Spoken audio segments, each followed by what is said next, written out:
সুপ্রিয় দর্শক, আসসালামু আলাইকুম। নিউজ অ্যান্ড ভিউজ অনুষ্ঠানে আপনাদের সবাইকে স্বাগত জানাচ্ছি। আমি সিকান্দার রেমান। গত 24 ঘন্টায় ঘটে যাওয়া আলোচিত সংবাদগুলোর বিশ্লেষণ করব আমরা। দুজন অতিথি আমাদের সঙ্গে এরই মধ্যেই স্টুডিওতে এসে উপস্থিত হয়েছেন। আমি পরিচয় করিয়ে দিচ্ছি। আমার বাদিকে রয়েছেন বিপ্লবী ওয়ার্কার্স পার্টির সাধারণ সম্পাদক সাইফুল হক।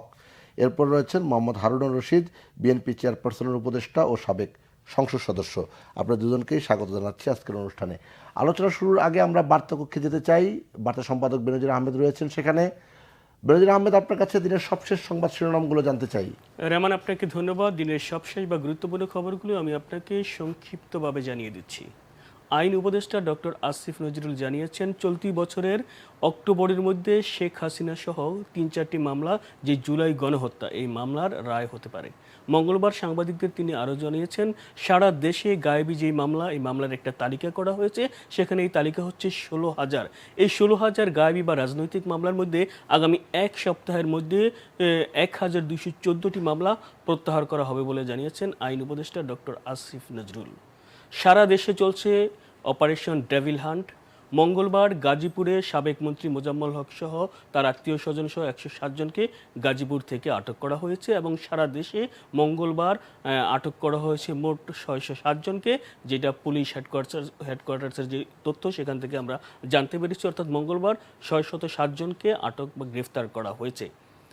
এদিকে স্বরাষ্ট্র উপদেষ্টা জাহাঙ্গীর আলম চৌধুরী বলেছেন, ফেসিবাদের দোষররা যাতে জামিন না পায় সে বিষয়ে সবাইকে সতর্ক থাকতে হবে। স্বরাষ্ট্র উপদেষ্টা আরও জানিয়েছেন, নৈরাজ্যের বিরুদ্ধে বা নৈরাজ্যকারীদের বিরুদ্ধে অভিযান অব্যাহত থাকবে। বিএনপির পক্ষ থেকে দলের স্থায়ী কমিটির সদস্য মির্জা আব্বাস বলেছেন, সরকারের মধ্যেও যেমন শয়তান আছে, সচিবালয়েও ডেভিল বা শয়তান আছে। তিনি আরও বলেছেন, এসব শয়তান বা আওয়ামী লীগের দোসরদের সরকারকে চিহ্নিত করতে হবে, না হলে সরকারের ফলাফল ভালো হবে না। বিএনপি নেতারা আরও বলেছেন, আগামীতে কেউ আওয়ামী লীগ নামে দেশে কোনো রাজনীতি কেউ এই নামে অর্থাৎ আওয়ামী লীগ নামে কোনো রাজনীতি কেউ করতে পারবে না। মানে আরেকটি বিষয় হচ্ছে দুর্নীতির যে সূচক 2024 সালে টিআই ট্রান্সপারেন্সি ইন্টারন্যাশনালের দুর্নীতির যে ইন্ডেক্স বা সূচক সেটা প্রকাশিত হয়েছে। সেখানে বলা হয়েছে 2024 সালে বাংলাদেশের 2 ধাপ পিছিয়েছে দুর্নীতিতে, অর্থাৎ 151তম বিশ্বে দুর্নীতি এবং নিচের দিকের তালিকায় হচ্ছে 14তম। বাংলাদেশের টিআইবির যে নির্বাহী পরিচালক ডক্টর ইফতেখারুজ্জামান বলেছেন, আওয়ামী সরকারের যেই কর্তৃত্ববাদী শাসনের কারণেই এই দুর্নীতির অবনতি হয়েছে। সবশেষ যে খবরটি আমি আপনাকে জানাবো এমন সেটি হচ্ছে, আগামী 4 এপ্রিল থাইল্যান্ডের রাজধানী ব্যাংককে অনুষ্ঠিত হতে যাচ্ছে বিমস্টেক সম্মেলন, যেখানে বাংলাদেশের প্রধান উপদেষ্টা ডক্টর মোহাম্মদ ইউনূস যোগ দেবেন এবং বিভিন্ন দেশের সরকার ও রাষ্ট্রপ্রধানরা ওই সম্মেলনে যোগ দেওয়ার কথা রয়েছে। সম্মেলনের মহাসচিব জানিয়েছেন, বিমস্টেক সম্মেলনে ভারতের প্রধানমন্ত্রী নরেন্দ্র মোদীর সাথে ডক্টর মোহাম্মদ ইউনূসের বৈঠক হওয়ার কথা রয়েছে এবং সেখানে বিভিন্ন দ্বিপক্ষীয় বিষয় নিয়েও আলোচনা হতে পারে বলে জানা গেছে। রেমান, এই ছিল আমার কাছে সবশেষ তথ্য। জি, বেনজির আহমেদ, আপনাকে ধন্যবাদ জানাচ্ছি। আলোচনা শুরু করতে চাই সাইফুল হক আপনাকে দিয়ে। একটি বিষয় 5 আগস্টের পরে ঘুরে ফিরে আলোচনায় আসছে যে আওয়ামী লীগ কি রাজনীতি করতে পারবে কিনা, আওয়ামী লীগ কি নির্বাচনে অংশ নিতে পারবে কিনা। সেক্ষেত্রে যারা রাজনীতি আপনারা যারা করেন, আপনাদের পক্ষ থেকে বলা হচ্ছে যে জনগণের সিদ্ধান্ত নেবে। তো জনগণ সিদ্ধান্ত কোন প্রক্রিয়ায় নেবে? যদি আওয়ামী লীগ নির্বাচনে আসতে না পারে, কোন প্রক্রিয়া মানে জনগণ সিদ্ধান্ত নেবে? জনগণকে সিদ্ধান্ত নেওয়ার অন্য কোনো মাধ্যম আছে কিনা? আপনাকে ধন্যবাদ প্রিয়ভাজন হারুন ভাই। আর মধ্যরাতে যারা দেখছেন রাত জেগে, আপনাদেরকে দর্শক শ্রোতা, আপনাদেরকে শুভেচ্ছা জানাই। আওয়ামী লীগ ইতিহাসের, বাংলাদেশের রাজনৈতিক ইতিহাসের যে বর্বরতম যে হত্যাকাণ্ড সংগঠিত করেছে, 16 বছরের শাসনে যেসব ঠান্ডা মাথায় পরিকল্পিতভাবে যেসব অপরাধ সংগঠিত করেছে, তার তো বিচারের প্রশ্ন আছে। আমাদের মুক্তিযুদ্ধের পরে সবচেয়ে বড় যে হত্যাকাণ্ড, সে হত্যাকাণ্ডের কমন রেসপন্সিবিলিটি হিসাবে বা প্রাইম রেসপন্সিবিলিটি হিসাবে সাবেক পতিত সরকারের প্রধানমন্ত্রী এবং তার সহযোগীদের, যারা এটা কার্যকর করেছেন ফিল্ড লেভেলে, তাদের তো বিচারের প্রশ্ন আছে সেখানে। দুর্ভাগ্যজনকভাবে যারা বিশেষ করে ব্যাপারে দায়িত্ব ছিলেন ফিল্ড লেভেলে, আমার ধারণা তারা 12 না 14 আনায় এখনও গ্রেপ্তার এড়িয়ে আছেন। কেউ বিদেশে পালিয়েছেন, কেউ দেশে হয়তো আত্মগোপন করে আছেন। ফলে বিচারের একটা প্রশ্ন খুব গুরুত্বপূর্ণ। তারপরেও ধরুন, এটা তো হলো ব্যক্তির, একটা দলকে বিচার করা যাবে কিনা সেটা এখনো পর্যন্ত আইনগতভাবে এই প্রশ্ন এখনো পর্যন্ত মীমাংসিত হয়নি। বিচারিক প্রক্রিয়ায় আওয়ামী লীগকে নিশ্চয়ই সেখানে অপরাধের তার জবাবদিহিতার যে প্রশ্ন, সেটা একটা বিচারিক প্রক্রিয়ার প্রশ্ন আছে। আজকের এই মুহূর্ত পর্যন্ত আনুষ্ঠানিকভাবে আওয়ামী লীগকে কোনো নিষিদ্ধ করা হয়নি। সুতরাং আইনগতভাবে আপনি আওয়ামী লীগকে রাজনীতি করতে পারবে না বা নির্বাচনে অংশগ্রহণ করতে পারবে না, আইনগতভাবে এর কোনো সুযোগ নেই। এখন আপনি যারা অপরাধ করেছেন, যারা গণহত্যার দায়ী, তাদের বিচারের প্রশ্ন আছে। 16 বছরের রোমহর্ষক অপরাধের সাথে আমাদের দেশকে যারা ইস্ট ইন্ডিয়া কোম্পানির মতন একটা লুটের বাজারে পরিণত করেছেন, তাদের তো সুনির্দিষ্টভাবে বিচারের প্রশ্ন আছে। আমি বহু আগে বলেছি, আমাদের মুক্তিযুদ্ধের অপরাধের জন্য, মানবতা বিরোধী অপরাধের জন্য বিচারের প্রশ্ন যেমন প্রতিশোধের বিষয় ছিল না, আওয়ামী লীগের বিচারে কোনো প্রতিশোধের বিষয় না। এটা একটা ন্যায় বিচার নিশ্চিত করবার জন্য বিচারটা হওয়া দরকার। এখন আপনি যারা অপরাধগুলোর সঙ্গ, তাদের তো কোনো রাজনীতি করবার কোনো সুযোগ কার্যত নাই, রাজনৈতিক দিক থেকেও নয়, এবং আইনগতভাবে তারা অধিকাংশ যদি দোষী সাব্যস্ত হলে তাদের কোনো সুযোগ নেই। বাকিরা নির্বাচন, তারা রাজনীতি করতে পারবেন কিনা, নির্বাচন করতে পারবেন কিনা, সেটা তো একটা আলাপ আলোচনার প্রশ্ন। যেটা বললাম, এখন কেউ যদি, যাদের বিরুদ্ধে কোনো অভিযোগ নেই, সুনির্দিষ্টভাবে কোনো ফৌজদারি কোনো অভিযোগ নেই বা অন্য কোনো অপরাধের জায়গা নেই, তারা যদি আওয়ামী লীগের নামে তারা যদি রাজনীতি করতে চান, সে রাজনীতি করবার আগে তাদেরকে গণহত্যার ব্যাপারে ক্ষমা প্রার্থনা করার প্রশ্ন আছে, দায় নেবার প্রশ্ন আছে, অপরাধ স্বীকার করার প্রশ্ন আছে, তাদের অনুশোচনার প্রশ্ন আছে।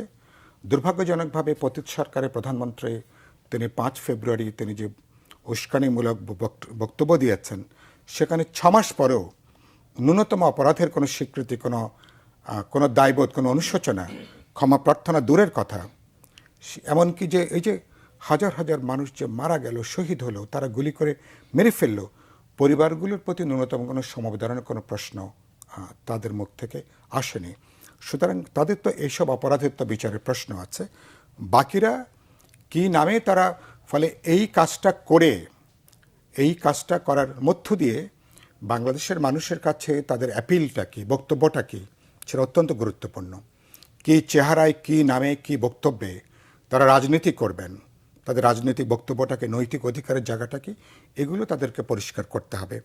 এরপর আমি মনে করি রাজনৈতিক দল এবং বৃহত্তর রাজনৈতিক সমাজ সবাই আলাপ আলোচনা করে তাদের রাজনৈতিক ভবিষ্যৎটা তারপরে কিন্তু নিশ্চিত হবে। হারুনুর রশিদ, একই বিষয়ে আপনার কাছে জানতে চাই, একটু যুক্ত করতে চাই। আসিফ নজরুল, যিনি আইন উপদেষ্টা, তিনি বলেছেন চলতি বছরের অক্টোবরের মধ্যে জুলাই হত্যাকাণ্ডের 3 থেকে 4টি মামলার রায় হতে পারে। ধন্যবাদ আজকের বাংলা ভিশনে আমাকে সংযুক্ত করার। এখানে সহ-আলোচক হিসেবে সাইফুল ভাই আছেন, এবং বাংলা ভিশনের এই গভীর রাত্রিতে যারা দর্শক আমাদের আলোচনা শুনছেন, সবাইকে আন্তরিক শুভেচ্ছা রইল। দুটো বিষয় আমি প্রথমে আসিফ নজরুলের আজকের যে বক্তব্য দিয়ে শুরু করতে চাই। 1 বছরে মাত্র 3টি মামলার বিচারিক আদালত থেকে রায় হবে, এরপরে আরও উচ্চ আদালত রয়েছে। তাহলে আজকে যারা নির্বাচনকে প্রলম্বিত করার জন্যে, যে আগে বিচার প্রক্রিয়া শেষ হবে তারপরে নির্বাচন, তাহলে বুঝতে হবে যে এটার উদ্দেশ্য ছিল ভিন্ন। তার কারণ এতগুলো অপরাধ যারা সংগঠিত, সামান্য কিছু মামলা চালু হয়েছে, সামান্য কিছু, সেই মামলার মধ্যে মাত্র 3-4টি মামলার বিচারিক আদালত থেকে রায় হবে, তাহলে অন্যান্য মামলার নিষ্পত্তি এবং রায় হতে কতদিন সময় লাগতে পারে? এটা আমাদের তো নিশ্চয়ই যারা পিছন থেকে কলকাঠি নেড়ে যাদেরকে দিয়ে কথাগুলো বলিয়েছে, আমি মনে করি তাদের দূরদর্শিতার বড় অভাব আছে। তার কারণ দেশে যদি আপনার এইভাবে একটা অস্থিতিশীল পর্যায়ে দীর্ঘায়িত হতে থাকে, একটা নির্বাচিত সরকার দীর্ঘায়িত হতে থাকে, বহুবিধ সংকট সৃষ্টি হবে। দেশে আইনের শাসনের ক্ষেত্রে প্রশ্ন আসবে, মানুষ হাতে আইন তুলে নিচ্ছে, এটা উদ্বেগের একটা বিষয়। দেশে একটা অকার্যকর রাষ্ট্রের দিকে আমরা চলে যেতে পারি, সেই বিষয়গুলো কিন্তু চিন্তার ব্যাপার আছে। আর আওয়ামী লীগের ব্যাপার নিয়ে যে বিষয়টা সাইফুল্লাহ ভাই বলেছেন, যথার্থই বলেছে। আওয়ামী লীগ বাংলাদেশের রাজনীতিতে পুরনো একটি দল, কোনো সন্দেহ নাই, এবং গত 50 বছরে, বিশেষ করে আমি যেহেতু একটা রাজনৈতিক দল করি, আমাদের সঙ্গে তাদের দীর্ঘ সময় প্রতিপক্ষ হিসাবে নির্বাচনে প্রতিযোগিতা করছে এবং বারবারই আমাদের সাথে পরাজিত হয়েছে। যতবার নির্বাচন জনগণ সুষ্ঠুভাবে অংশগ্রহণ করতে পেরেছে। এখন 1975 সালের শেখ মুজিবের সপরিবারে নিহত হওয়ার পর তারা বিভিন্নভাবে তাদের কৃতকর্মের 72 থেকে 75 এই 3 বছর ক্ষমতাকালীন সময়ে, ওই সময় আমি দুঃশাসনের যে কর্মকাণ্ড ছিল, শেখ হাসিনা কিন্তু সেগুলো জাতির কাছে অনেক সময় তারা ক্ষমা প্রার্থনা করেছে, তারা এই জন্য ভুল স্বীকার করেছে যে পরবর্তীতে ক্ষমতায় আসলে তারা সুশাসন নিয়ে আসবে, এই কথাগুলো তারা কিন্তু নিয়ে এসেছিল। যা হোক, তারপরে তারা ক্ষমতায় এসছে। এইবার যেটা করেছে আপনার, এটা তো সাম্প্রতিক যে ঘটনা, এটা তো মর্মান্তিক। এটা বাংলাদেশের 50 বছর ইতিহাসে কোনো রাজনৈতিক দলের, কোনো সরকারের এই ধরনের ঘটনার নজির নাই। ইভেন এই ধরনের ঘটনা এই উপমহাদেশ সহ সারা পৃথিবীতেই এই ধরনের ঘটনার কিন্তু খুবই সামান্য আপনার এরকম ঘটনা কিছু রয়েছে। তাহলে এত বড় একটা ঘটনার পরেও আওয়ামী লীগকে নিয়ে আমি মনে করি যে ভাবনার আমাদের কোনো অবকাশ নেই। কারণ আওয়ামী লীগ নতুন কোনো নাম নিয়ে রাজনীতিতে আত্মপ্রকাশ করবে কিনা সেটা সময় বলবে। তবে আওয়ামী লীগের নাম নিয়ে বর্তমান সময়ে রাজনীতিতে আত্মপ্রকাশ করা অসম্ভব। তার কারণ আওয়ামী লীগের একেবারে নিম্ন স্তরের কর্মী পর্যন্ত বিগত সময়ে অপরাধের সাথে সম্পৃক্ত। আজকে দেখেন ডেভিল হান্টের নামে, যাই হোক, এটা নিয়ে অনেক আলোচনা সমালোচনা আছে, কিন্তু এই ডেভিল হান্টের নামে যাদেরকে গ্রেপ্তার করেছে ম্যাক্সিমাম ওই ঘটনারই লোক। সে রেগুলার চুনাপুঠিগুলো ধরা পড়ছে, প্রাগব বল কিন্তু এখনো সেরকম নাই, সংখ্যায় খুব কম। তাহলে আওয়ামী লীগ নামে নতুন করে সংগঠনকে উজ্জীবিত করতে হলে সাবেক যারা মন্ত্রী এমপি ছিল তারা তো সকলেই অপরাধী, হয় বিনা ভোটে এমপি হয়েছে, না হয় তারা মন্ত্রী পরিষদের দায়িত্বে ছিল, না হয় এই হত্যাকাণ্ডের সাথে জড়িত ছিল, না হয় আপনার গুমের সাথে জড়িত ছিল, না হয় বিচারপতি হত্যাকাণ্ডের সাথে জড়িত ছিল। এরকম ধরনের অপরাধ হয়নি বিগত সময় সারা বাংলাদেশে, এরকম জায়গায় খুঁজে পাওয়া যাবে না।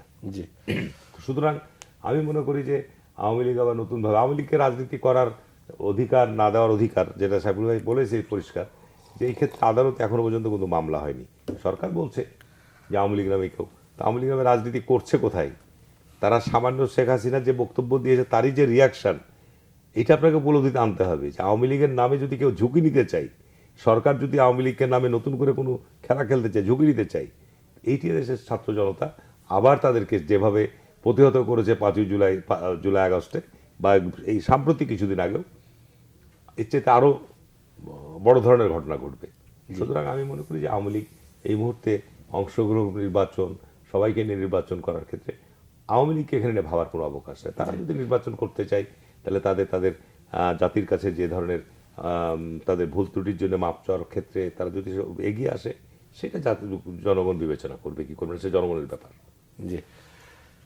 সাইফুল হক, হারুন রশিদ যে কথাটি বলছিলেন ডেভিল হান্ট, আমি ডেভিল হান্ট প্রসঙ্গে আসব, যেটি আমাদের বার্তা সম্পাদক তথ্য দিলেন। গাজীপুরে 107 জন, সারা বাংলাদেশে 607 জন একদিনে গ্রেফতার। কিন্তু এই যে চুনোপুটির কথা বলেন, যে আসলে চুনোপুটিদের গ্রেফতার করা হচ্ছে, রাঘব বোয়ালরা কোথায়? প্রথমত ডেভিল হান্ট আমার কয়েকজন বাইরের বন্ধু গতকাল এবং আজকেও প্রশ্ন করলেন। আমরা এইসব শব্দগুলো নানা ইংরেজি সিনেমাতে, কিছু কিছু হিন্দি সিনেমাতেও ডেভিল হান্ট এইসব শব্দগুলো দেখেছি। কারা দুর্বুদ্ধি করে সব শব্দগুলো আমদানি করলেন সেটা জানি না। মানে রাষ্ট্র যখন একটা সিদ্ধান্ত নেয়, ইভেন তার শব্দ বাক্যটা অনেক বেশি গুরুত্বপূর্ণ থাকে। এটা খুব ভালো বার্তা দেয়নি। এমনকি অভিযানের নাম যেটা করা হয়েছে, আমি এ পর্যন্ত এটার যে প্রতিক্রিয়া দেখেছি, আমার প্রথম বলছে এটা খুব ভালো বার্তা যায়নি, আরও ভেবেচিন্তে এটা দরকার ছিল। 1, 2 হলো ডেভিল যদি ধরেই নেই, ডেভিলরা বলা হয়েছে যারা যারা তারকা অপরাধী, যারা খুনের অপরাধী বলি, লুটপাটের অপরাধী বলি, দখলদারিত্বের অপরাধী বলি, রাষ্ট্রীয় সন্ত্রাসের জন্য অপরাধ বলি, তাদের তো বড় বড় চাঁইরা তো গত 6 মাস আগেই তারা পালিয়েছে। এবং যারা শোনা গিয়েছিল 7 দিন, 10, 15 দিন, 1 মাস, 2 মাস, 3 মাস, তারা নাকি নানা ছত্রছায়, এবং শোনা গেছে কিছু কিছু দূতাবাস নাকি তাদেরকে অনেকে নাকি শেল্টার দিয়েছে, তাদের জন্য তদবির করেছে, যেটা শোনা কথা। এটা নিশ্চয় গোয়েন্দারা ভালো বলবেন নানাভাবে।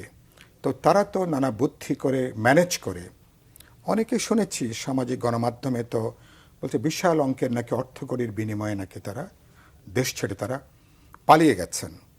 তো তো আমরা ছোটকালে নিশ্চয়ই আপনারা সবাই এই বাংলা থেকে এই ট্রান্সলেশনটা আপনারা করেছেন। একটু আমি বুঝতে চাই এই বিষয়টা। সামাজিক মাধ্যমে আমরাও দেখেছি টাকা পয়সার বিনিময়টা কোন সময় হলো, যে বিপ্লবী সরকারের কথা বলা হচ্ছে বা বিপ্লব পরবর্তী সরকারের কথা বলা হচ্ছে? না, এটা তো মনে হচ্ছে যে 5ই আগস্টের পরে যে পরিস্থিতিটা ছিল, এগুলো সামাজিক গণমাধ্যমে তো নানা আলোচনা, মানে ইউটিউবের তো কত আলোচনা, এগুলো তো শোনা কথা আমরা, কিন্তু এগুলো বের করবেন কারা? গোয়েন্দারা বের করবেন, সরকারের গুরুত্বপূর্ণ প্রতিষ্ঠান আছে তারা এগুলো বের করবেন। না হলে কি এগুলো ফুলে ফেপে আরও অনেক দূর পর্যন্ত মানে এগুলো যাবে। এবং এই সরকারকে তার ক্ল্যারিটি, তার স্বচ্ছতা নিশ্চিত করবার জন্য সরকার, এই বিদ্যমান সরকার শপথ নেবার পরে তারা যে কোনোভাবে এগুলোর সাথে যুক্ত নন, সন্দেহাতীতভাবে বিশ্বাসযোগ্যভাবে সেটা প্রমাণ করবার জন্য এই তদন্তগুলো, তথ্যগুলো গোয়েন্দা প্রতিষ্ঠানকে কাজে লাগে এগুলো বের করা দরকার। 3 নম্বর কথা যেটা আপনি বললেন, তো ডেভিলরা বাকি যারা ছিল তারা তো দেশের মধ্যেই তারা বহাল তবিয়ত আছে। এবং তো আমি মনে আছে 2007-08 তখন বলা হয়েছিল যে আমরা চুনোপুটি ধরবো না, আমরা রাঘব বোয়ালদেরকে আমরা ধরবো। নিশ্চয়ই আপনার মনে আছে, তখন তো মানে আপনারও বয়স আরো কম, আমাদের তখন আপনার রিপোর্ট করেছেন। তো আজকে আমরা দেখছি যে যেটা করছেন, আমাদের ইতিহাসে এ ধরনের অভিযানের অভিজ্ঞতা খুব বেশি ভালো না। এগুলো অধিকাংশ ক্ষেত্রে এগুলো ব্যর্থ হয়েছে। এক, রাজনৈতিক সরকারের আমলে যখন এগুলো পরিচালিত হয়েছে, বেশিরভাগ ক্ষেত্রে রাজনৈতিক প্রতিপক্ষকে দমন করবার জন্য, এবার তাদেরকে দমন করবার জন্য মানে এগুলো ব্যবহৃত হয়েছে। এটা আমি অতীত অভিজ্ঞতার ক্ষেত্রে বলছি। এবারও এ পর্যন্ত রিপোর্ট যেটা আসছে, খুব ভালো রিপোর্ট আসছে না। যেটা বললেন, যারা অপরাধের যারা মাস্টার মাইন্ড বলি বা বড় বড় চাই বলি, তারা এখনো 2-1 জন বাদে অধিকাংশ তারা ধরাছোঁয়ার বাইরে। তারা যারা দেশে আছেন, আমি শুনেছি তারা নাকি ম্যানেজ করে তারা আছেন। কাদেরকে তারা ম্যানেজ করছেন সেটা জানি না, কিন্তু শব্দটা চালু হয়েছে, তারা নাকি নানাভাবে ম্যানেজ করে আছেন। এই ম্যানেজের পিছনে টাকা আছে কিনা, ক্ষমতার অন্য আছে কিনা, অন্য কি আছে সেগুলো জানি না, কিন্তু এগুলো মানুষের মধ্যে ভালো বার্তা যাচ্ছে না। আর এবারকার ডেভিল, আজকে দেখলাম কি বিএনপি বললে নাকি সরকারের মধ্যেও নাকি ডেভিল আছে, সচিবালয় আছে। তো যদি সরকারের মধ্যে থাকে, সচিবালয় থাকে, তো সেই ডেভিলরা যদি আপনার বুকের উপরে বসে থাকে, তাহলে আপনি বাইরে আপনি খুঁজছেন কি?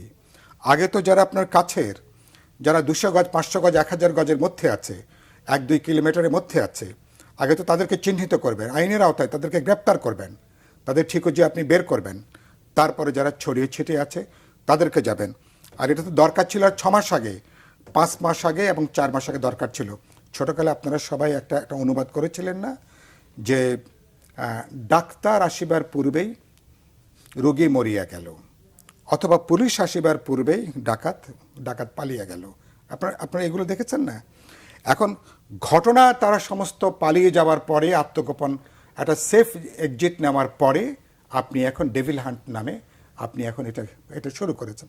আমার মনে হয়েছে 5 ফেব্রুয়ারির পর থেকে যে অবস্থাটা এখানে শুরু হয়েছিল, যেখানে সরকারের নানা অংশের সংশ্লিষ্টতা নিয়ে ইতিমধ্যেই প্রশ্ন উঠেছে, সরকারের নজরদারি, সরকারের বাইরে এই ঘটনাটা কিভাবে সংগঠিত হলো, সরকারের কোনো ইন্ধন ছিল কিনা, কোনো না কোনো অংশের, কোনো না কোনো প্রতিষ্ঠানের এখানে কোনো ইন্ধন কাজ করেছে কিনা, না হলে ঘোষণা দিয়ে 2-4-5 ঘন্টা 10 ঘন্টা অতিবাহিত করবার পরেও, পরবর্তী 2 দিন দেশব্যাপী একটা অরাজকতা চালু হওয়ার পরেও কিন্তু দেখা গেছে যে কোথাও আইন শৃঙ্খলা রক্ষাকারী বাহিনী তাদেরকে রক্ষা করতে যায়নি, উদ্ধারে যায়নি, এই অরাজকতা বন্ধ করবার জন্য যায়নি। তার অর্থ কি? তার মানে কি সরকারকে এটা চেয়েছে, সরকারকে এটাকে সমর্থন দিয়েছে? এটা এই প্রশ্নগুলো কিন্তু মীমাংসিত কিন্তু হয়নি। সরকার যে সমস্ত প্রেস নোট দিয়েছেন, কিছুটা আত্মরক্ষার জন্য প্রেস নোট দিয়েছেন, খুব দায় স্বীকারে কোনো প্রেস নোট কিন্তু আসেনি। এটা দায়িত্ব আপনি অভ্যুত্থানে পরপর হলে, সরকার গঠনের 15 দিন 1 মাসের মধ্যে হলে আমি নিশ্চয়ই অন্যভাবে দেখতাম। 6 মাস পরে যে সরকারের এখন তারা রাষ্ট্র, আমি বলেছি ইতিমধ্যেই 6 মাস টিকে আছে, এটা সরকারের বড় সাফল্য।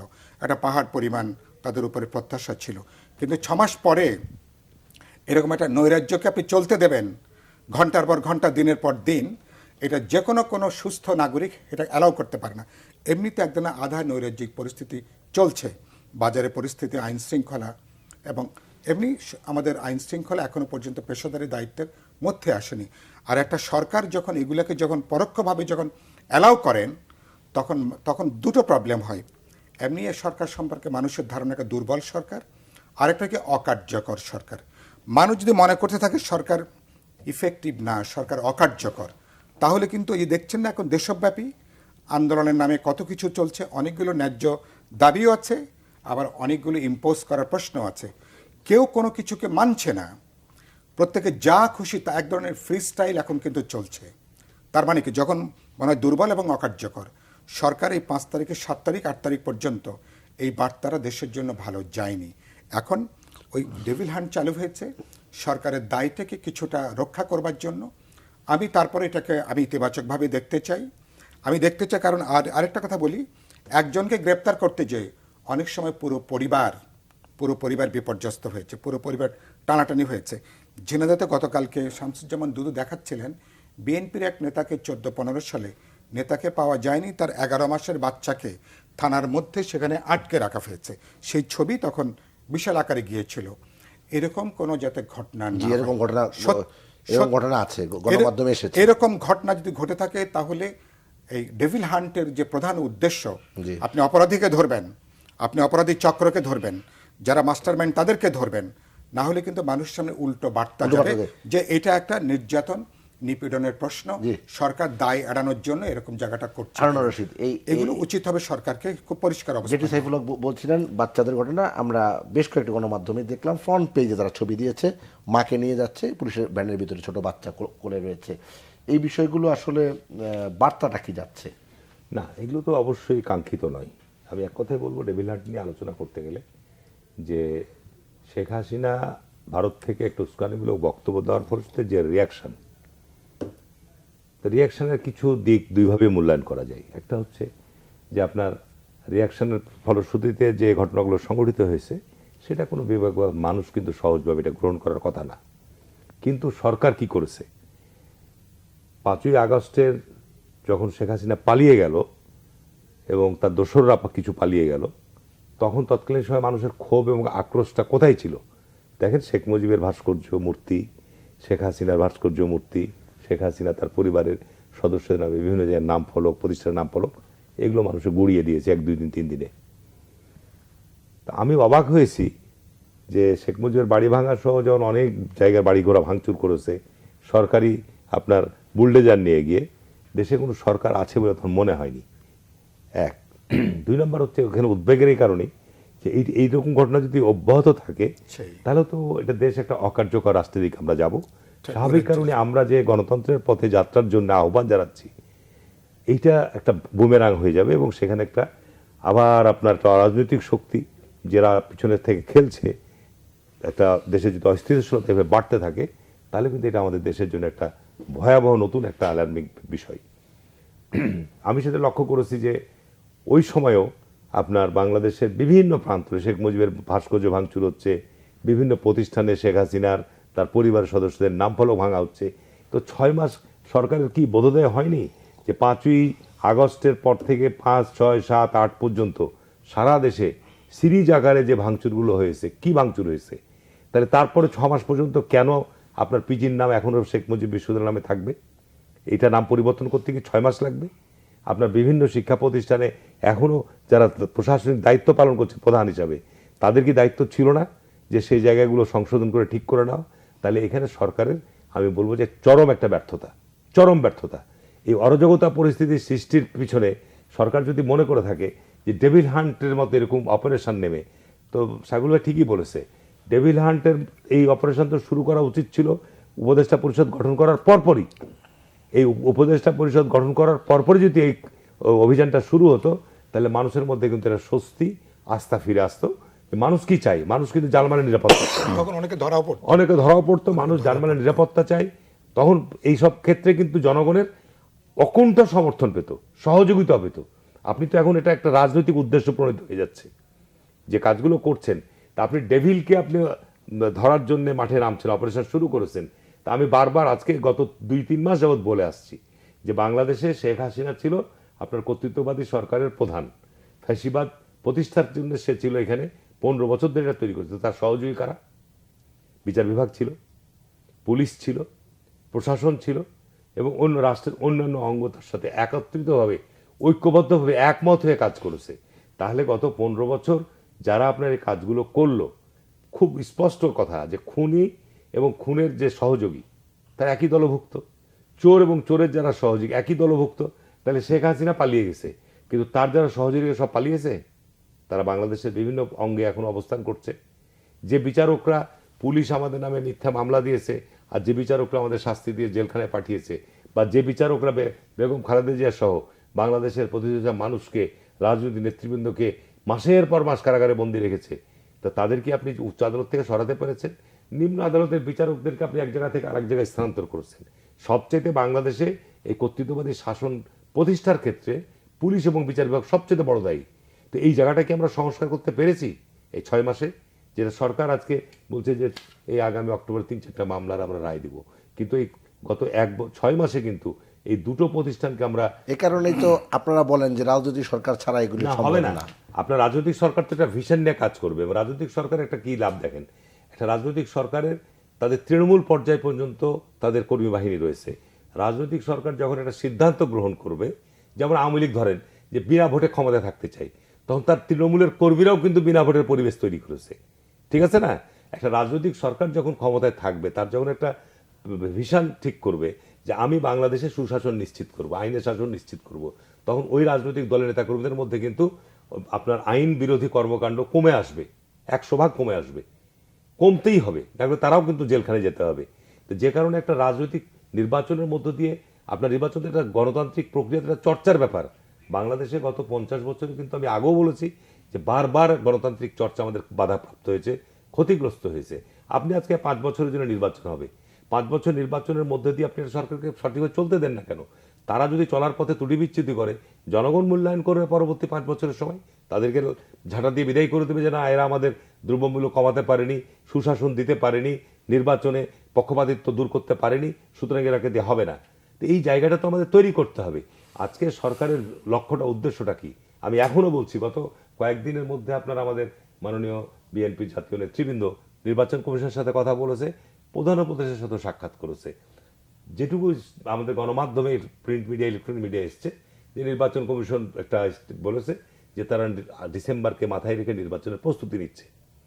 প্রধান উপদেষ্টার সাথে দেখা, প্রধান দপ্তর থেকে এ ধরনের ক্লিয়ার কোনো স্টেটমেন্ট আসে। জি, এই বিষয়ে কথা বলবো আমরা বিরতির পর। সুপ্রিয় দর্শক, আপনারা দেখছেন নিউজ অ্যান্ড ভিউজ, আশা করি আমাদের সঙ্গেই থাকবেন।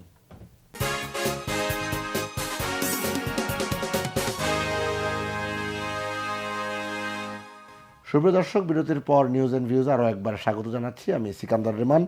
সাইফুল হক আপনার কাছে যেতে চাই নির্বাচন বিষয়ে, যেটি বিরতির আগে হারুন রশিদ বলছিলেন। ডিসেম্বরকে টার্গেট করে জাতীয় নির্বাচনের প্রস্তুতি নিচ্ছে নির্বাচন কমিশন। ইসি জানিয়েছে এ পর্যন্ত জাতীয় নির্বাচন নিয়ে কোনো চ্যালেঞ্জ নেই, কোনো চ্যালেঞ্জ তারা মনে করে না। তবে একটি প্রশ্ন এখানে রয়েছে, যেটি একদিন আগেই বিএনপি মহাসচিবের কাছে আমরা গণমাধ্যম কর্মীরা জানতে চেয়েছিলাম, যে আলোচনাটি হচ্ছে যে স্থানীয় সরকার নির্বাচন আগে হবে কিনা। একজন নির্বাচন কমিশনার তিনি বলছে সরকার চাইলে সীমিত সংখ্যক জায়গায় স্থানীয় নির্বাচন হতে পারে। আমি প্রথম যেটা বলতে চাই যে এটা একটু বলি, আপনারা ছোটকালে মানে একটা কথা পড়েছিলেন যে রাজা যত বলে পারিষদ বলে তার শতগুণ। নিশ্চয়ই সবাই এটা পড়েছেন, হারুন ভাই নিশ্চয়ই এটা পড়েছেন। তো প্রধান উপদেষ্টা তিনি যদি একটা লাইন বলেন এবং ওনার প্রেস সচিব তিনি এটাকে ব্যাখ্যা করতে যেয়ে তিনি আরও 5টা-10টা বাক্য তিনি বলেন, এবং ইতিমধ্যে বেশ কয়েকবার তার প্রধান উপদেষ্টার বরাতে সংবাদটা বলতে যেয়ে যথেষ্ট বিভ্রান্তি তারপরে তৈরি হয়েছে। তো সেই বিভ্রান্তিটা কিন্তু এবারও কিন্তু এসছে। যাদের সঙ্গে আলোচনা হয়েছে তারা প্রেসে তারা যে বক্তব্যটা দিলেন, এবং তারপরে তো দেখা যাচ্ছে যে প্রেস উপদেষ্টার বয়ানের সাথে এই বক্তব্যের কিন্তু পুরোপুরি সঙ্গতিটা নাই। এরকম একটা ঘটনায় এরকম অসঙ্গতি আমরা কিন্তু দেখতে চাই না। এগুলো বিভ্রান্তি তৈরি করে, অপ্রয়োজনীয় প্রশ্ন তৈরি করে, সরকারি ভূমিকাকে নানাভাবে এগুলো প্রশ্নবিদ্ধ এগুলো কিন্তু করতে পারে। মনে করি আরও যত্ন, আরও সতর্কতার সাথে, আরও অনেক বেশি পেশাদারিত্বের সাথে দায়িত্বগুলো পালন করা দরকার হচ্ছে এই প্রশ্নে। আর আমাদের মানুষ তো এই নির্বাচনের জন্য মানুষ অপেক্ষা করছে 16 বছর ধরে। কেউ কেউ প্রশ্ন করছেন না নির্বাচনের জন্য অস্থির হচ্ছেন কেন? আরে বাবা, নির্বাচনে মানুষ তো 16টা বছর, এদেশের মানুষ এটা অবাধ নিরপেক্ষ নির্বাচনের জন্য অপেক্ষা করছে। এদেশের মানুষ ভোট গণতন্ত্র বলতে বোঝে 5 বছর পর পর একবার তিনি ভোট দিতে পারলেন কিনা। তিনি তো একদিনের রাজা, এবং তার অধিকার যখন ছিনিয়ে নেওয়া হয়েছে, কারণ ভোটের অধিকারটা তার কাছে আর 10 জনের মতো না। ভোটটা ব্যক্তি মানুষ হিসেবে তার মর্যাদা, তার অধিকার, তার যে সভরেন্টি, তিনি যেটা সার্বভৌম মানুষ, এটা তার মর্যাদার সাথে এটা কিন্তু সম্পর্কিত। আপনি খেয়াল করবেন আমাদের দেশের মানুষ এরকম, প্রয়োজন বোধে একবেলা না খেয়ে থাকবে, কিন্তু ভোটের অধিকার তিনি ছাড়তে চান না। ভোটের পরে এমপি সাহেব, মন্ত্রী সাহেব কী করলেন তিনি হয়তো খবর রাখেন না, কিন্তু ভোট দিতে না পারার তার যে হিউমিলিয়েশন, তার যে অবমাননা বোধ, সেটা কিন্তু প্রচণ্ড। এই জন্য হাসিনা 16 বছর ধরে, 15টা বছর ধরে মানুষকে এই ভোটের অধিকার থেকে বঞ্চিত করেছে। সুতরাং বাংলাদেশের যে পরিস্থিতি, লড়াইটা প্রধান প্রশ্ন ছিল গণতন্ত্রের প্রশ্ন। ভোটাধিকার গণতন্ত্রের একটা গুরুত্বপূর্ণ আসপেক্ট। সুতরাং গণতন্ত্রের যে প্রশ্নটা, সেটাই হচ্ছে বড়। সরকারের প্রধান ম্যান্ডেট এই নির্বাচনটাকে অনুষ্ঠান করা। এবং ইতিমধ্যে আমি মনে করি বড় দাগের সরকারের বার্তাটা আমি মনে করি ইতিবাচক। এবছরের মধ্যে তারা নির্বাচনের যে তারা আশ্বাস দিয়েছেন, নির্বাচন কমিশন ইতিমধ্যে পরিষ্কার করে বলেছেন তারাও জাতীয় নির্বাচনের প্রস্তুতি তারা গ্রহণ করছেন। এবং তারা বলেছেন খসড়া ভোটার তালিকা তারা প্রণয়ন করেছেন। ইতিমধ্যে বাড়ি বাড়ি যে এটা তথ্য নেওয়া, সেটাও সম্পন্ন হয়েছে। কেউ যদি বাদ পড়ে থাকেন, আগামী 1.5-2 মাসের মধ্যে তারাও যুক্ত হবেন। তার মানে আগামী 3-4 মাসের মধ্যে যাবতীয় প্রস্তুতি সম্পন্ন করা সম্ভব। আর সরকার জাতীয় ঐক্যমত কমিশন যেটা তৈরি করেছেন, তারা 15 ফেব্রুয়ারি যদি তার প্রথম সভাটা হয়, আমি বিশ্বাস করি পরবর্তী 1.5 থেকে 2 মাসের মধ্যে, যদি সরকারের রাজনৈতিক সদিচ্ছা থাকে, 1.5-2 মাসের মধ্যে বোঝাপড়া করে, আলাপ আলোচনা করে, ন্যূনতম ঐক্যের প্রশ্নগুলোকে নির্ধারণ করে, এই প্রশ্নগুলো সমাধান করে নির্বাচনের ব্যাপারে সুনির্দিষ্টভাবে আমরা এগোতে পারবো।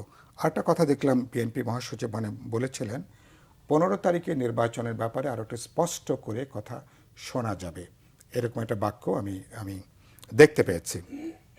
আমরা নিশ্চয়ই চাইব মানুষ যে কথাটা জানতে চায়, শুনতে চায়, সেটার জন্য। এটা আরও দাঁড়িয়েছে কোথায়? বাস্তবে সরকার তো ইফেক্টিভলি দেশটা চালাতে পারছে না। ধরুন বাজার যদি নিয়ন্ত্রণে হতো, আইন শৃঙ্খলা পরিস্থিতি যদি এরকম বেসামাল না হতো, ঠিক আছে সরকার চালাক না, হয়তো মানুষ এই ধরনের একটা মনোভাবে থাকতো। কিন্তু বাস্তবে তো সব ভেঙে পড়ছে। এবং 5 থেকে যেটা ভাই একটু আগে বললেন, কদিন তো মনে হয়নি দেশে কোনো সরকার আছে, এরকম তো মনে হয়নি। তাহলে আমরা এটা সরকারকে তো এরকম ব্যর্থ বিপর্যয়ের দিকে কোনোভাবে আমরা নিয়ে যেতে দিতে পারি না। সরকারকে আমরা সমর্থন দিয়েছি, আমাদের এক কাট্টা সমর্থন ছিল। সুতরাং এই সরকারের ব্যর্থতা মানে অনেকটা রাজনৈতিক দলেরও খানিকটা ব্যর্থতা। সেজন্য আমরা যে কথাগুলো বলি, সমালোচনা করি, সরকার যেন সঠিক পথে থাকেন, যেন রাইট ট্র্যাকে থেকে কর্তব্যগুলো তারা যেন সম্পন্ন করতে পারেন। আমি বিশ্বাস করি সে জায়গায় তারা পথে হাঁটবেন। আর লোকাল ইলেকশন, স্থানীয় সরকার নির্বাচনের কোনো ম্যান্ডেট অন্তর্বর্তী সরকারের নাই। এটা কথা খুব পরিষ্কার করে বলতে, এটা যখন রাজনৈতিক সরকার আসেন, তখন আমাদের যে স্থানীয় সরকার মন্ত্রণালয়, তারা যখন চান, তখন তারা নির্বাচন কমিশনকে তারা অনুরোধ করেন যে আমরা এই সময় এই নির্বাচন করতে চাই। নির্বাচন কমিশন তখন এই ব্যাপারে তারা কিন্তু ভূমিকা পালন করেন। এটা করতে যে এটা খুব ভুল বার্তা যাবে। বার্তাটা কোথায়? সরকারকে তাহলে অপ্রয়োজনীয় তাদের ক্ষমতা কি তারা কি দীর্ঘায়িত করতে চান? সরকার কি ক্ষমতা তারাকে প্রলম্বিত করতে চান? আমরা এরকম একটা প্রশ্ন কিন্তু যাতে না যায় আর কি। আমি সরকারকে বলছি, আপনারা আপনাদের এজেন্ডাটা ছোট করেন, যেগুলো অর্জনযোগ্য এজেন্ডা সেটা সামনে আনেন। সরকার দাঁড়াবে কোথায়? যেগুলো বৃহত্তর রাজনৈতিক দল জনপরিসরে ন্যূনতম ঐক্যমতের জায়গায় সরকার দাঁড়াবে। এই পথ থেকে বিচ্যুত হলে সরকারের জন্য বিপদ, দেশের জন্য কিন্তু সেটা ভালো হবে না। আমি আশা করব সরকারের শুভবুদ্ধির উদয় হবে এবং সরকার রাইট ট্র্যাকে তারা হাঁটার চেষ্টা করবেন। জি, একই বিষয়ে হারুনুর রশিদ আপনার কাছে জানতে চাই। জি, ধন্যবাদ। এখানে আসলে আমরা নির্বাচনের বিষয় নিয়ে কিন্তু বিএনপি বৃহত্তম রাজনৈতিক দল হিসাবে এবং আন্দোলন সংগ্রামের সবচেয়ে বড় স্টেক হোল্ডার হিসেবে আমরা কিন্তু দীর্ঘদিন যাবৎ বলে আসছি যে নির্বাচনের একটা রোডম্যাপ ঘোষণা হওয়া দরকার। একটা বিষয় আপনি জনগণকে মানে স্পষ্ট করবেন কিনা, একটা মেসেজ কিন্তু বাজারে আছে যে বিএনপি নির্বাচনে যাওয়ার জন্য তো অস্থির হচ্ছে কেন? না, নির্বাচনে যাওয়ার জন্য অস্থির হচ্ছে এটা আমাদের যারা সমালোচক বা আমাদের যারাই তারা বলতেই পারে, প্রতিপক্ষ তারা বলতেই পারে। নির্বাচন ছাড়া তো আপনি এই জাতির এই সংকট থেকে আপনি বেরিয়ে আসতে পারবেন না। একটা নির্বাচিত সরকার যখন হবে, একটা সংসদ গঠিত হবে, উপজেলা বলেন, পৌরসভা বলেন, সিটি কর্পোরেশন বলেন, ইউনিয়ন পরিষদগুলো বলেন, এখানে হাজার হাজার হাজার হাজার একদম জনগণের দ্বারা একটা অবাধ সুষ্ঠু নিরপেক্ষ নির্বাচনের মধ্য দিয়ে প্রতিনিধিগুলো আসবে এবং তারা জনগণের বন্ধু হিসাবে কাজ করবে, জনগণের শাসক হিসাবে নয়। তো যে কারণে আপনার এই জায়গাটা কেন আমরা বারবার বলে আসছি, সাইফুল ভাই বলেছে, এখন এই নির্বাচনকে কেন্দ্র করে গত কয়েকদিন হলো আমাদের দলের শীর্ষ নেতৃবৃন্দরা আপনার নির্বাচন কমিশনের সাথে সাক্ষাৎ করেছে। তাদের একটা স্টেটমেন্ট এসছে যে ডিসেম্বরকে সামনে রেখে তারা নির্বাচনের প্রস্তুতি নিচ্ছে। মাননীয় প্রধান উপদেষ্টার সাথেও সাক্ষাৎ হয়েছে, সেখানে আমাদের পার্টির মহাসচিব এক ধরনের কথা বলেছেন যে ওনার সাথে আলোচনা হয়েছে এবং উনি আশ্বাস দিয়েছেন, আশ্বাস। আবার ওনার প্রেস সেক্রেটারি এক ধরনের কথা বলেছেন। অর্থাৎ এই জায়গা থেকে কিন্তু একটা ধোঁয়াশা থেকে যাচ্ছে, অস্পষ্টতা থেকে যাচ্ছে। আমি মনে করি এটা স্পষ্টতা হওয়া দরকার যে নির্বাচনটা প্রধান উপদেষ্টা দপ্তর থেকে জায়গা থেকে সুস্পষ্ট হয়ে আসা উচিত যে নির্বাচনটা আমরা ডিসেম্বরই করব। তাহলে জনগণের মধ্যে একটা স্বস্তি, একটা নির্বাচনমুখী দলগুলোর মধ্যে একটা স্বস্তি ফিরে আসবে। আরেকটা বিষয় আপনার চিন্তা করতে হবে যে আপনার সারা বাংলাদেশে যে আজকে অস্থিরতা, এটার পিছনে কারণ কি? অন্যতম প্রধানতম কারণটা হচ্ছে যে বিগত 15-16 বছর বাংলাদেশে সর্বক্ষেত্রে যে বৈষম্যের শিকার হয়েছে মানুষ, সব সেক্টরের মানুষ, সর্বসেক্টরের মানুষ যে বৈষম্যের শিকার হয়েছে, তারা এই বৈষম্য থেকে পরিত্রাণ, যারা বৈষম্যের শিকার, যেন একটা চতুর্থ শ্রেণীর কর্মচারী চাকরি করে, তাদের বিভিন্ন অধিদপ্তর বিভিন্ন জায়গায় আওয়ামী ঘরানার যারা লোক তাদেরকে প্রমোশন দিয়ে, তাদেরকে সুযোগ সুবিধা, তাদেরকে চিহ্নিত করেছে, আর বাকিগুলোকে আপনারা ধরেন যে বঞ্চিত করেছে। এরকম সর্বক্ষেত্রেই হয়েছে। তাহলে এই বৈষম্যের বিরুদ্ধে কিন্তু এখন দেখেন যারা রাস্তায় নামছে, কথা বলছে, দাবি জানিয়েছে, তাদের দাবিগুলো কিন্তু যৌক্তিক, অযৌক্তিক আপনি বলতে পারবেন। কিন্তু এই সময় সরকারের তো এতগুলো দাবি আপনার ফিল আপ করা সম্ভব নয়। কিন্তু সরকারের জায়গা থেকে কি এই মেসেজটা দিয়েছে যে ঠিক আছে, আমরা ভাই তোমাদের এই 1 বছর বা 1.5 বছরের জন্য অন্তর্বর্তীকালীন সরকারের দেশের ইকোনমি ধ্বংস হয়ে গেছে, প্রতিষ্ঠানগুলো ধ্বংস হয়েছে, এগুলো আমরা ঠিক করছি, পরবর্তীতে যারা নির্বাচিত সরকার ক্ষমতা আসবে এই বৈষম্যর ব্যাপারে তারা আমাদের আহ্বান থাকবে যে ব্যাপারে যেন তারা পজিটিভ একটা পদক্ষেপ গ্রহণ করে। তাহলে কিন্তু তাদের মধ্যে, আমরা 15 বছর যদি যুদ্ধ ধরে থাকি, 15 বছর যদি আমরা ধৈর্য ধরে থাকি, আমাদের উপর গুম হয়েছে, আমাদের উপর বিচার বহির্ভূত হত্যাকাণ্ড করতে হয়েছে, আমাদের নামে হাজার হাজার লক্ষ লক্ষ মামলা হয়েছে, এত আমরা নির্বাচন থেকে দূরে থেকেছি, এত কিছুর পরেও আমরা আরও 2 বছর ধৈর্য ধরতে চাই। কিন্তু সরকারকে তো দৃশ্যমান এই জায়গা থেকে আসতে হবে।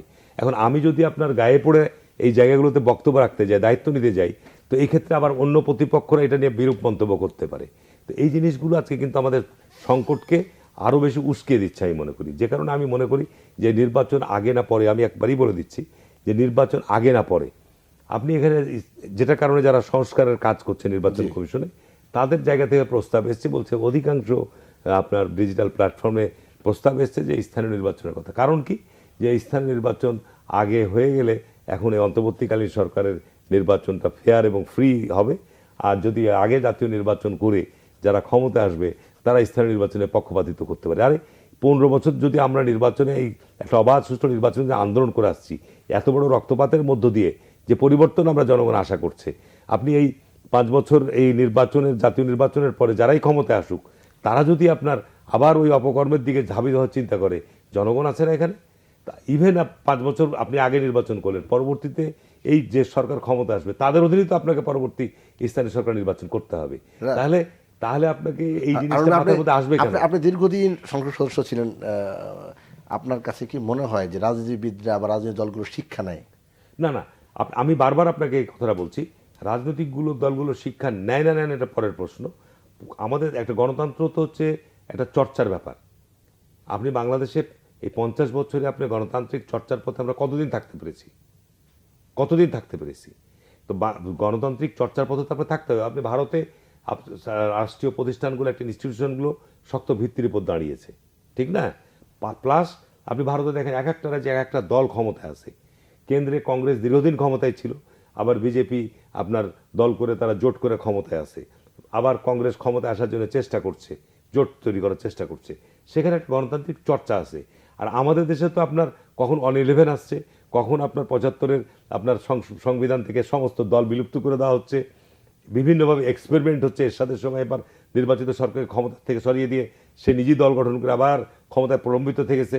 এইরকম ঘটনা তো 50 বছরের মধ্যে অসংখ্য। তারপরে আবার শেখ হাসিনা আন্দোলন করলো, কেয়ারটেকার সরকারের জন্য, সেই আবার কেয়ারটেকার সরকারকে বিলুপ্ত করে দিল, যে তার অধীনে নির্বাচন হলো। অর্থাৎ বাংলাদেশে গণতান্ত্রিক চর্চার পথে, অবাধ সুষ্ঠু নিরপেক্ষ নির্বাচনের পথে আমাদের রাজনৈতিক দলগুলোর সব মধ্যে যে আস্থা অনাস্থার অভাব ছিল, সেটার জন্য তো অনেক পদক্ষেপ আমরা নিয়েছিলাম, কিন্তু সেটা আপনার চর্চার দিকে আমরা যেতে পারি, যে কারণে আমাদের বারবার গণতন্ত্র হোঁচট খেয়েছে। আমি মনে করি কেয়ারটেকার সরকারের এখন অন্তর্বর্তীকালীন সরকারের প্রধান দায়িত্ব কর্তব্য হবে একটা অবাধ সুষ্ঠু নিরপেক্ষ নির্বাচন করে জাতি তাদের যে অর্পিত দায়িত্ব, এটা দায়িত্ব সুন্দরভাবে বুঝিয়ে দিয়ে বিদায় নিলে জাতি কৃতজ্ঞ থাকবে এবং দেশ একটা সুষ্ঠু লাইনের পথে অগ্রসর হবে বলে আমি মনে করি।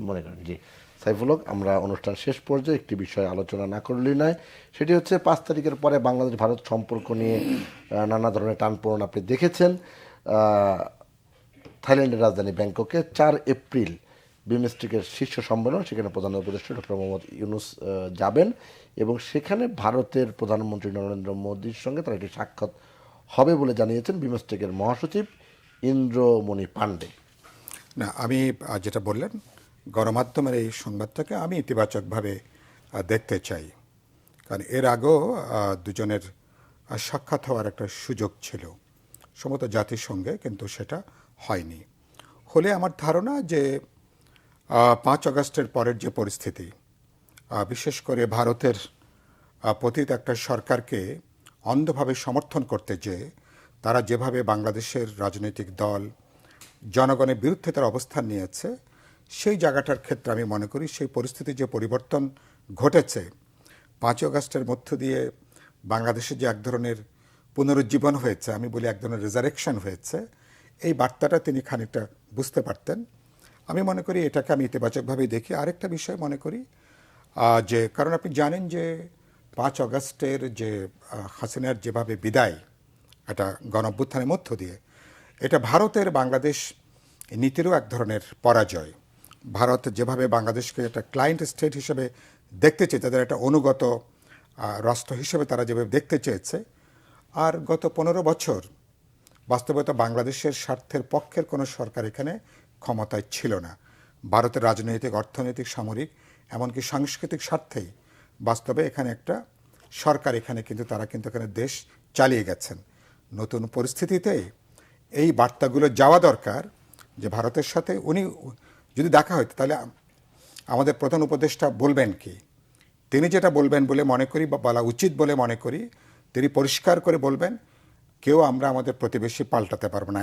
এক, নতুন যে বাংলাদেশ অভ্যুত্থানের পরে যে বাংলাদেশ ভারতের সাথে সমতা, ন্যায্যতা, সমমর্যাদার ভিত্তিতে আমরা দ্বিপাক্ষিক সংকটের সমাধান করতে চাই, কিন্তু আমরা আমাদের অভ্যন্তরীণ কোনো ব্যাপারে ভারত এ পর্যন্ত তারা যে খবরদারি করে আসছেন এবং প্রতিনিয়ত যেটা বাংলাদেশ বিরোধী তৎপরতা, অভ্যুত্থান বিরোধী তৎপরতা, ছাত্রদের বিরুদ্ধে, জনগণের বিরুদ্ধে, এদেশের অভ্যুত্থানকামী রাজনৈতিক দলগুলোর বিরুদ্ধে, এই তৎপরতাগুলো বন্ধ করা দরকার। কারণ বন্ধ না করলে এখানে কিন্তু কোনো সম্পর্ক কিন্তু একপাক্ষিক না, কোনো প্রেম তো একপাক্ষিক না। তাহলে যে কোনো সম্পর্কের মধ্যে দ্বিপাক্ষিক জায়গাটা আছে। আমি মনে করি ইতিমধ্যে সরকার থেকে এই ব্যাপারে একটা স্ট্রং বার্তা ইতিমধ্যেই কয়েকবার তারা দিয়েছেন। আগামীতে দেখা হলে আমি মনে করি সম্পর্কটা স্বাভাবিক করবার ক্ষেত্রে একটা জাতীয় মর্যাদার জায়গা থেকে এটাকে আমরা ডিল করতে পারবো, এটাই আমরা দেখতে চাই। জি, হারুন রশিদ, অনুষ্ঠান শেষ পর্যায়ে বাংলাদেশের ব্যাপারে ভারতের নীতি এবং সম্পর্কের ভবিষ্যৎ একটু না, আমি জানতে চাই। শাফিল ভাইয়ের সাথে অত্যন্ত একমত, উনি যথার্থই বলেছেন। ভারত বাংলাদেশের সাথে স্বাধীনতার পর থেকেই যে সম্পর্কটা আমি মধুর বা সৌহার্দ্যপূর্ণ কখনোই ছিল না। স্বাধীনতা, তারা বাংলাদেশের স্বাধীনতা যুদ্ধে সহায়তা করেছে এই স্বার্থে বাংলাদেশকে তারা একটা কর্তৃত্ববাদী শাসন কায়েমের ক্ষেত্রেই বলেন বা বাংলাদেশকে শোষণ করার ক্ষেত্রেই বলেন বা নিয়ন্ত্রণ করার ক্ষেত্রেই বলেন, তাদের সর্বদাই একটা ভূমিকা বিদ্যমান। যে কারণে বাংলাদেশের জনগণের মধ্যে কিন্তু এটা একটা সন্দেহ, একটা অবিশ্বাস দানা বেঁধে আছে। আমরা বৃহত্তম প্রতিবেশী, আমরা চাই ভারতের সাথে বাংলাদেশের একটা সৌহার্দ্যপূর্ণ সমতা, ন্যায্যতার ভিত্তিতে সম্পর্ক গড়ে উঠুক। কিন্তু ভারত সবসময় বাংলাদেশের আভ্যন্তরীণ রাজনীতি বলেন, অর্থনীতি বলেন, বাংলাদেশের নিরাপত্তা বলেন, সব ক্ষেত্রেই ভারত যেভাবে হস্তক্ষেপ করে থাকে। ইভেন গত 15 বছর কথা বাদই দিলাম, এই 5ই আগস্টের পরও ভারতের ভূমিকা মোটেও সন্তোষজনক নয়। ভারতের মিডিয়া থেকে যে ধরনের অপপ্রচার, গুজব ছড়ানো হচ্ছে, ভারত এই 5 তারিখের পর বাংলাদেশের ছাত্র জনতা কি ঘটালো, কি বিষয় বলল, এগুলো নিয়ে তাদের মতো পৃথিবীর কোনো দেশ করে না, কিন্তু তারা এইসব বিষয় নিয়ে উপর্যুপরি অনাকাঙ্ক্ষিত মন্তব্য করে চলেছে। এইটা আমাদের জন্য আমি মনে করি মোটেও কাঙ্ক্ষিত নয়। ভারতকে বুঝতে হবে যে ভারত বাংলাদেশ একে অপরের প্রতিবেশী কেউ বদলাতে পারবে না, কোনোভাবেই বদলাতে পারবো না। তাহলে ভারত বাংলাদেশের সাথে যদি সুসম্পর্ক রক্ষা করতে চাই, তাহলে জনগণের সাথে তাদের সুসম্পর্ক রক্ষা করতে হবে। আমাদের সীমান্ত সমস্যা, আমাদের অভিন্ন নদীগুলোর যে সমস্যা রয়েছে, বাংলাদেশের বাণিজ্যের যে সমস্যা রয়েছে, বাংলাদেশের এই সমস্ত বিষয়গুলোর ক্ষেত্রে যদি আমরা ভারতের মনোভাব পজিটিভ দেখি, তাহলে আমি মনে করি যে বাংলাদেশ এবং ভারতের মধ্যে যে দূরত্ব তৈরি হয়েছে গত 50 বছরে, এই দূরত্ব কমে আসবে। এবং আমাদের অন্তর্বর্তীকালীন সরকারের যে সাক্ষাৎ রয়েছে, আমি মনে করি যে উনি সামনে এই বেঞ্চটেক্স মিটিংয়ে গিয়ে বাংলাদেশ ভারতের সম্পর্ক উত্তরণের ক্ষেত্রে অন্তরায় যে বিষয়গুলো রয়েছে, আমাদের জায়গা থেকে অন্তরায় নাই, অন্তরায়ের ক্ষেত্রই হচ্ছে ভারত, এই জায়গাগুলো যদি ভারত দূর করে, আমি মনে করি এটা বাংলাদেশ এই অঞ্চলের জন্য, ভারত বাংলাদেশের একটা ইতিহাস তৈরি হবে বলে বিশ্বাস করি। অসংখ্য ধন্যবাদ মোহাম্মদ হারুনুর রশিদ এবং সাইফুল্লাহ আপনাকেও। সুপ্রিয় দর্শক, এতক্ষণ যারা আপনারা আমাদের সঙ্গে ছিলেন এবং অনুষ্ঠান দেখছিলেন, আপনাকে ধন্যবাদ ও কৃতজ্ঞতা জানিয়ে আজকের অনুষ্ঠান এখানে শেষ করছি। সবাই ভালো থাকবেন, সুস্থ থাকবেন। আল্লাহ হাফেজ।